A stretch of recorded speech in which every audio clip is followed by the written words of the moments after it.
So with 2012 being exactly 10 years ago as of this month, I have a question for you. How are you gaming way back in 2012? For me, it was all on console, Nintendo DS, Wii, and Xbox. But for many people, it was also on PC. Whatever our answer was, I think we can all agree that gaming 10 years ago was a whole lot different than it is now. In terms of PC gaming, hardware wasn't as powerful because games just weren't as CPU and GPU intensive as they are currently. But I want to see something. What would happen if I used the best hardware from 10 years ago and tried to game today on modern titles? Would it even work well? And if so, what would the experience be like? Well, that's what this video is all about. I used the Core i7 3770K paired with a very old Acer pre-built motherboard, and I built a gaming PC to replicate what kind of the best of the best would have been in 2012, and I played modern games on it, and here are the results. Something that you'll notice right off the bat is this PC does not look like something from 2012, and that's because the PC case along with the power supply are not that old.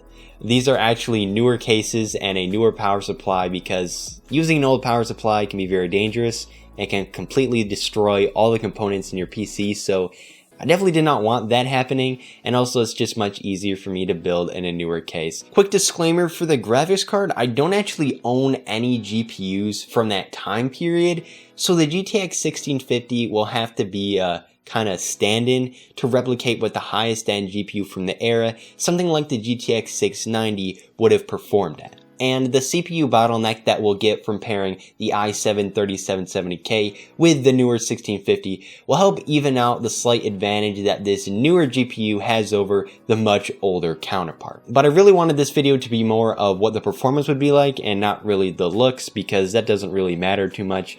All the parts that I have are gonna pretty well replicate what the best of the best would have been in 2012, and I think that reflects pretty nicely in the performance and the benchmarks that I'm gonna be doing. So now, it's time to game.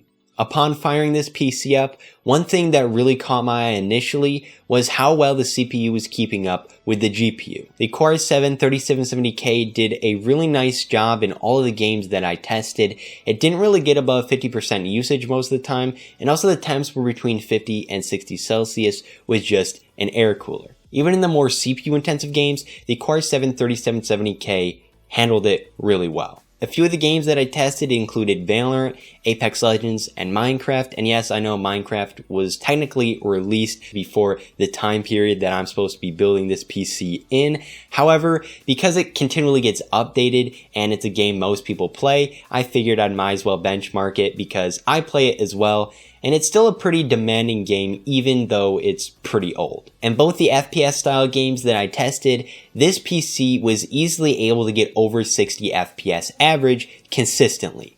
This was not surprising for me in terms of Valorant, in which it averaged between 80 and 90 frames per second in high settings, because that game is meant to run on a potato laptop. But it was surprising in terms of Apex Legends, because that is by far a more GPU and CPU intensive game. We were able to get between 70 and 80 FPS average, and I was really impressed with that.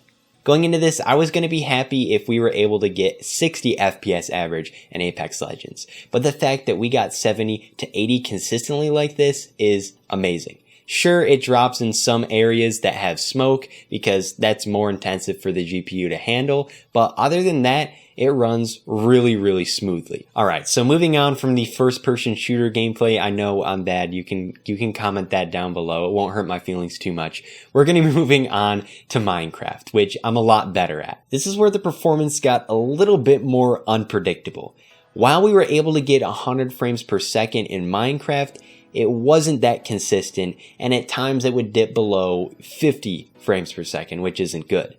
This is at high settings with the render distance set at 16 chunks. Installing a mod like Optifine would take care of this jittery gaming experience for the most part, especially if you enable VSync and bring down some of the settings, but it's still an issue that I've dealt with. I do have more performance benchmarks on other games than just those three. Those are just the ones I recorded, so I'll pop up those on the screen right now in a graph so you can take a look at them. After playing more intensive games than the previous 3 I showed you, I did have to lower some settings and resolution to stay at the 60 frames per second that I wanted to, but I have to say it wasn't a huge deal considering the games I'm playing were not meant to be played on hardware this old. One of the games where this was really noticeable for me when I was playing was one of my favorite games, Sea of Thieves. It takes a lot of processing power to render the waves because you're on a boat, so I was barely able to get to 60 frames per second even after lowering resolution and all of the settings. But it's a hard game to run even on my main gaming rig, so it's something I expected.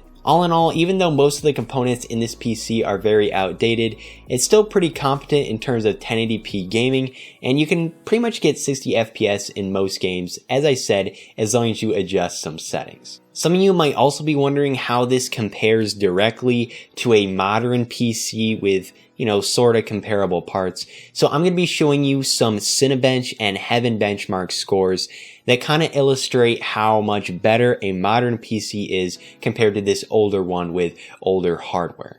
And as we can see, the newer PC is definitely better, but it's still pretty cool what you're able to get from old hardware like this, and that's the reason why I wanted to make this video. I had an idea, I wanted to see what would happen, and turns out you can actually get some pretty decent gaming performance when you're using old hardware that was the best of the best from 10 years ago. Alright everybody, that's it for this video. Let me know down below if you want to see similar content to this.